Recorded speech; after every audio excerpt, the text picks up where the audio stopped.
আসসালামু আলাইকুম। Hi guys, কেমন আছো? আশা করি খুবই ভালো আছো। আমিও ভালো আছি। আমি আজকে আপনাদেরকে দেখাবো ভুট্টার রেসিপি। কোনো কোনো এলাকায় বলে ভুট্টা, মাহই, আমরা দুটোটাই বলি। আপনারা কোনটা নামে ডাকেন আমার কমেন্টে বলে দিবেন।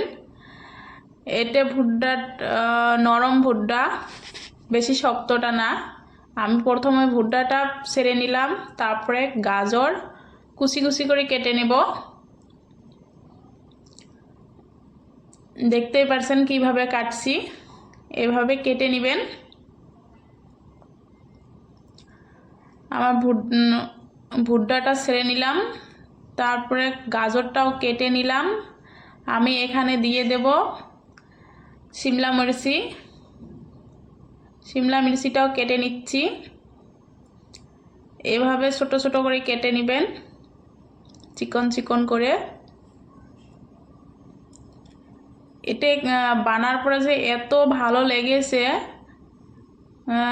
কর মতন না, খুবই টেস্টি।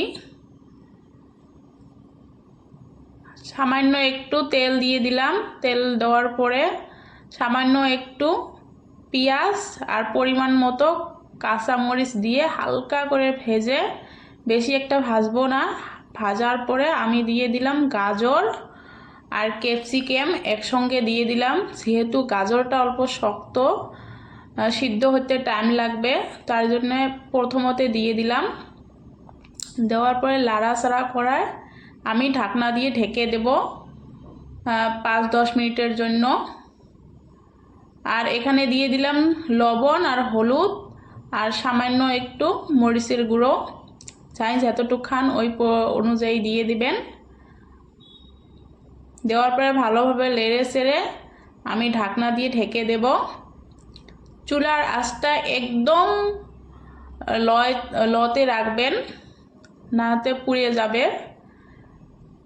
দেখতে পারছেন আমার সবজিটা সিদ্ধ হয়ে গিয়েছে। তারপরে আমি মাখইটা দিয়ে দিলাম। দেওয়ার পরে সব একসঙ্গে লাড়াচাড়া করে আবারও ঢাকনা দিয়ে ঢেকে দেব।